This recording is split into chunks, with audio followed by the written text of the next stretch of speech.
काका आपलं नाव काय? वासुदेव किसनराव बापट, राहणार बिरू रोंगे, तालुका धामणगाव रेल्वे, जिल्हा अमरावती. कोणतं वाण लावलंय? तुळशी कबड्डी. कबड्डी लावलं. किती तारखेची लागवड आहे? 12 जूनची. 12 जून. अंतर किती ठेवलंय? 3x1. किती फवारणी झाली? 5 फवारणी झाली. खताचे डोस? 2 झाले. कसं वाटलं तुम्हाला कबड्डी वाण?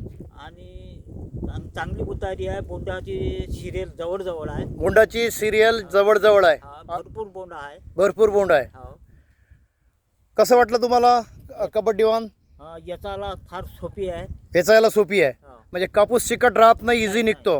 आणि कापसाला वजन कसं आहे? भरपूर आहे. वजन चांगलं येते. अच्छा. आता तुमचं वेचणं झालेलं दिसतंय. किती क्विंटल निघाला कापूस? 18 क्विंटल निघाला. किती एकरमध्ये? 2 एकरमध्ये. 2 एकरमध्ये 18 निघाला. अजून किती निघेल? तरी 12-13 निघल. 12-13 निघेल. म्हणजे 18 आणि 12 30 क्विंटल 2 एकरमध्ये. म्हणजे एकरी 15 क्विंटलचा ॲव्हरेज येईल. म्हणजे एवढं वर्ष जास्त पाऊस असताना सुद्धा यावर्षी तुम्हाला एकरी 15 क्विंटल कबड्डीचा कापूस निघत आहे. परिसरातील शेतकऱ्यांना काय संदेश द्याल? मी कबड्डी लावा, तुळशीची कबड्डी लावा. प्रत्येक शेतकऱ्यांनी लावायला पाहिजे.